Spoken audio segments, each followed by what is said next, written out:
Hello student, आज की इस नई क्लास में हम एक नए टॉपिक के बारे में डिस्कस करने जा रहे हैं। तो जो नए स्टूडेंट हैं वो चैनल को सब्सक्राइब करें और बेल आइकन को दबाना ना भूलें। और जो भी हमारे पुराने वीडियो देखने हैं वो डिस्क्रिप्शन बॉक्स में हमारा लिंक दिया हुआ है, उस पर जाके हमारे पुराने वीडियो और उससे संबंधित क्वेश्चन सॉल्व कर सकते हैं। तो आज का हमारा टॉपिक है पाइथागोरियन त्रिक।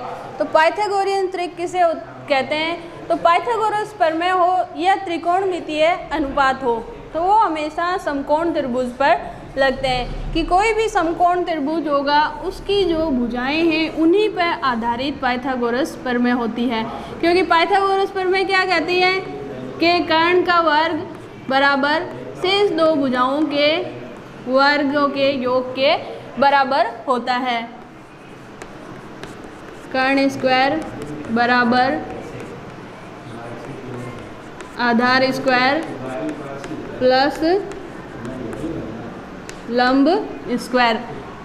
तो इसकी त्रिक से क्या संबंधित है? ये जो शब्द त्रिक आया इसका मतलब है कि जो तीन भुजाएं हैं इनका एक विशेष जोड़ा जो बनेगा, जो समकोण त्रिभुज बनाता है, उसी को ही पाइथागोरियन त्रिक कहते हैं। ऐसा नहीं है कि हम अपनी मर्जी से इसका कुछ भी नापो, इन दोनों भुजाओं का कुछ भी नापो और वो हम इसको समकोण त्रिभुज बना दें।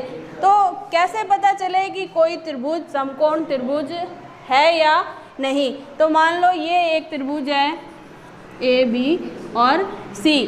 तो जब भी कोई समकोण त्रिभुज होगा तो उस पर ये नियम जरूर अप्लाई होगा कि ये अगर भुजा 3 सेंटीमीटर है और ये 4 सेंटीमीटर है तो जो कर्ण वाली भुजा होगी वो क्या होगी कि इन दोनों के वर्गों के योग के बराबर होगी।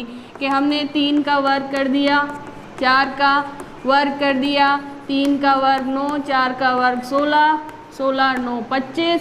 ये आया था कर्ण का स्क्वायर का मान, अंडर रूट कर देंगे तो 5। तो हमारे पास ये कर्ण का मान आ गया 5।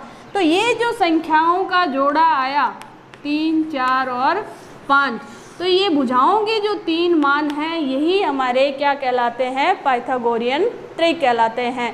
तो अब हम हर एक में ये लगा के देखें, छोटी संख्या हो जाएगी तो हमें वर्ग करना आसान होगा और हम इस तरीके से तीसरी भुजा का मान ज्ञात कर लेंगे। तो 7th में जो क्वेश्चन आते हैं तो एक क्वेश्चन तो इसी से रिलेटेड है कि निम्न में से बताइए कि कौन सा पाइथागोरियन त्रिक है।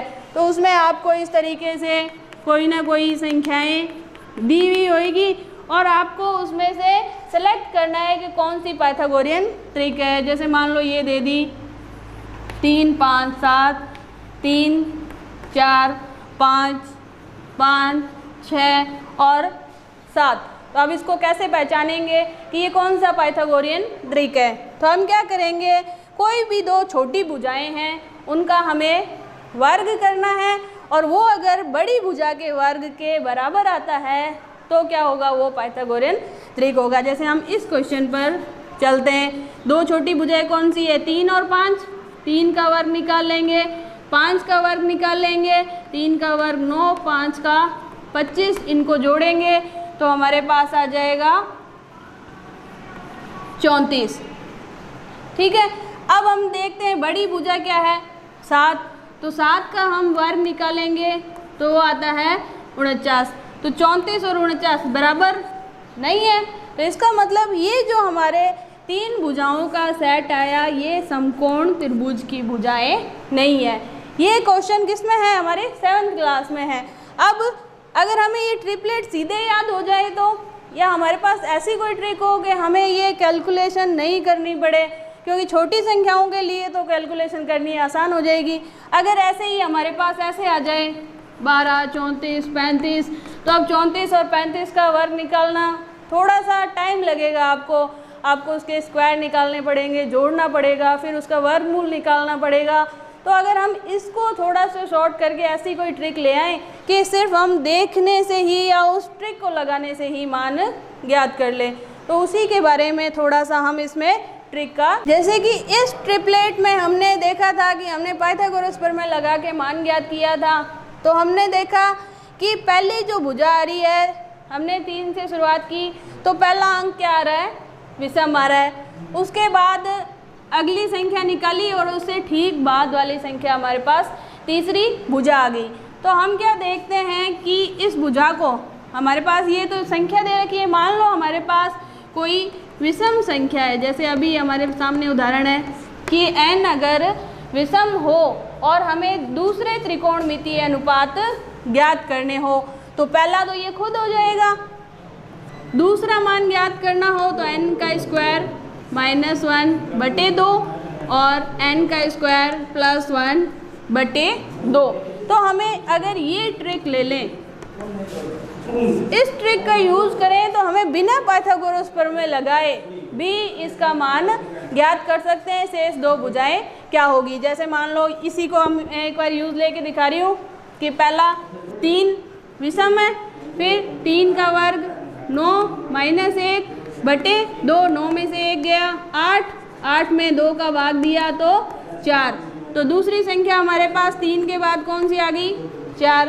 अगली हम देखेंगे, इसमें मान रखेंगे 3 का वर्ग 9 + 1 बटे 2, 10 बटे 2 और आ गया 5।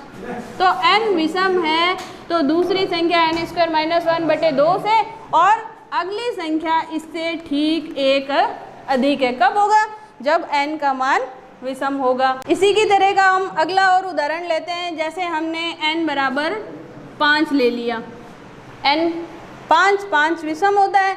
अब थोड़ा सा हम इसके बारे में और जानकारी लेते हैं कि सम और विषम क्या होते हैं। आपने पढ़ा होगा, सम संख्या क्या होती है, ऐसी संख्या जिसमें 2 का भाग पूरा जाए, ऐसी संख्या जिसमें 2 का भाग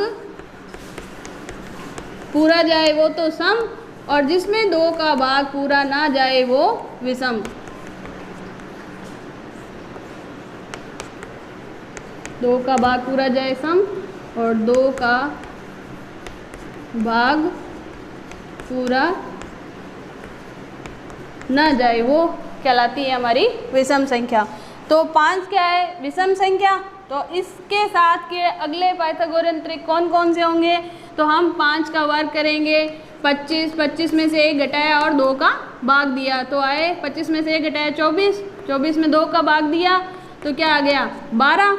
तो 5 के साथ हमारा दूसरा पाइथागोरियन ट्रिक आ गया 12। नेक्स्ट मैंने कहा था इससे ठीक 1 अधिक हो जाता है, तो 12 और अगला 13। तो इस तरीके से हमने दूसरा पाइथागोरस ट्रिक ज्ञात कर लिया। तो इसी तरीके के आप भी इन संख्याओं को देखने से और एक इस ट्रिक का यूज़ करने से बता सकते हैं कि ये पाइथागोरस ट्रिक है या नहीं। नेक्स्ट हम विषम संख्या एक और लेते हैं। जैसे मान लो हमने अगली विषम संख्या ले ली 9, तो n विषम 9, अगली हमने लगानी है n का स्क्वायर यानी 9 का वर्ग 81 में से 1 गया और फिर क्या देना है 2 का भाग। तो 81 में से 1 गया 80 में 2 का भाग दिया तो क्या आ गया हमारे पास 40। तो पाइथागोरस ट्रिक की दूसरी संख्या आ गई 40। तीसरी संख्या निकालनी आसान है, इससे ठीक 1 अधिक। तो ये हमने एक और पाइथागोरियन ट्रिपलेट बना दिया। चाहो तो इस फॉर्मूले का भी यूज़ करके देखोगे तो यही आएगा। जैसे 9 का वर्ग 81 प्लस 1 बटे 2 82, 81 1 82 में 2 का भाग देंगे हम तो 2 चौक 8 2 एकम 2, तो ये भी हमारे पास 41 आ रहा है। और मैंने सीधा भी बताया था कि जब n विषम हो तो दूसरी संख्या से अगली जो संख्या निकालेंगे वो 1 अधिक आएगी। ये कब होगा जब n का मान विषम होगा। तो एक बार फिर से इस टॉपिक को थोड़ा सा रिपीट कर लेते हैं। हम क्या पढ़ रहे थे कि पाइथागोरियन ट्रिक के बारे में चर्चा कर रहे थे। पाइथागोरियन ट्रिक क्या होता है, समकोण त्रिभुज की 3 भुजाओं का योग। समकोण त्रिभुज की तीनों भुजाओं का जो समूह होता है उसको पाइथागोरियन ट्रिक कहते हैं। अब कोई भी भुजाएं समकोण त्रिभुज कब बनाएगी, जब वो इस पाइथागोरस प्रमेय का यूज करेगी, यानी इस पाइथागोरस प्रमेय को संतुष्ट करेगी वही समकोण त्रिभुज बनाएगी। अब उसका हम कैसे पता लगाएं, तो जो भी 3 भुजाओं का समूह दिया हुआ होता है उसमें हम दो छोटी भुजाओं का वर्ग करेंगे और उनको आपस में जोड़ेंगे।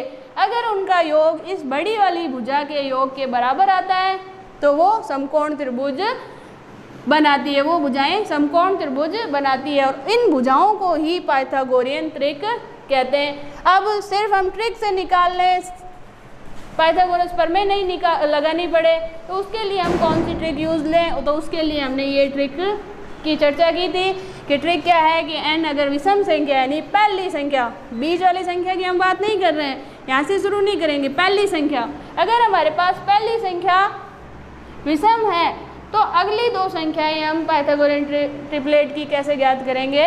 तो n² - 1 और अगली n² + 1/2। तो इस तरीके से हमने ये ट्रिपलेट ज्ञात किए थे। नेक्स्ट हम देखते हैं कि पाइथागोरियन ट्रिपलेट में पहले हमने देखा था कि n विषम हो तो क्या ट्रिक लगेगी। अब हम देखते हैं कि n अगर सम संख्या हो तो ट्रिपलेट की अगली दो संख्याओं का मान हम कैसे ज्ञात करेंगे। तो इसके लिए हम देखते हैं कि n पहली संख्या होगी, अगली निकालेंगे तो n² - 4/4 और n² + 4/4। ये है अगली हमारी सेकंड ट्रिक। इस ट्रिक को यूज़ किए हम बिना पाइथागोरस प्रमेय लगाए अगली दो संख्याएं ज्ञात करेंगे। जैसे मान लो हमने पहली संख्या ले ली 6, तो अगली दो ट्रिपलेट कौन सी संख्याएं होगी? तो पहली 6, अगली निकालेंगे 6 का वर्ग, उसमें से 4 घटाएंगे और 4 का भाग देंगे, तो 6 का वर्ग 36 - 4/4। 6 में से 4 गए तो 32/4, भाग दिया तो 8। तो अगली ट्रिपलेट की संख्या आई 8। अब नेक्स्ट, जैसे मैंने विषम में बताया था कि अगली तीसरी जो संख्या ज्ञात करनी होती थी, तो मैंने कहा था कि कितना ज्ञात करना है हमें? +1। विषम में क्या बताया था कि तीसरी जो ट्रिपलेट ज्ञात करनी है उसमें +1 करना था, लेकिन अगर n सम हो और तीसरी ट्रिपलेट संख्या ज्ञात करनी है तो हमें यहाँ +2 करना है। बिना उस फॉर्मूले के यूजली हम तीसरी संख्या ज्ञात कर लेंगे। 8 में 2 जोड़े तो 10। तो ये हमारा पाइथागोरियन ट्रिपलेट तैयार हो गया। अब आप कहोगे हमें कैसे याद रहेगा? तो उसकी ज़रूरत नहीं है, ये फॉर्मूला वापस से यूज़ कर लो अगर याद नहीं रहता है। इसमें वापस से रख लो 6 का वर्ग + 4/4, 6 का वर्ग 36 + 4/4, 36 × 4 40/4 और भाग आ गया 10, और ऐसे भी यहाँ आ रहा था 10। तो जिस तरीके से आपको याद रहे उस तरीके से ये हमारी सेकंड ट्रिक है। ऐसे ही अगली कोई एक सम संख्या और लेके हम इसको देख लेते हैं कि क्या पता क्या ये एक ही संख्या पर अप्लाई हो रहा है। तो हमने नेक्स्ट ले लिया 8। 8 क्या है? सम संख्या। फिर 8 का वर्ग 64 - 4/4, तो 64 में से 4 गए आए 60/4, 4 का भाग दिया 60 में, 4 एकम 4, 4 पंजे 20, तो आ गए हमारे पास 15। अगली ट्रिपलेट की संख्या आई 15। अब अगली जो निकालनी है क्या करना है हमें? +2 करना है। तो 15 में 2 जोड़ दिए तो हमारा ट्रिपलेट बन गया 8, 15 और 17। तो इसी तरीके के और भी संख्या लेके आप अपने पास इन सम और विषम संख्याओं के ट्रिपलेट लिख के याद कर सकते हैं, ताकि आपको पाइथागोरस प्रमेय लगा के इस तरीके से ज़्यादा लंबी प्रोसेस नहीं करनी पड़े। तो नेक्स्ट वीडियो देखने के लिए हमारे चैनल को सब्सक्राइब करना और बेल आइकन को दबाना ना भूलें, ताकि जो भी नया वीडियो आए उसका नोटिफिकेशन आप तक पहुंच सके।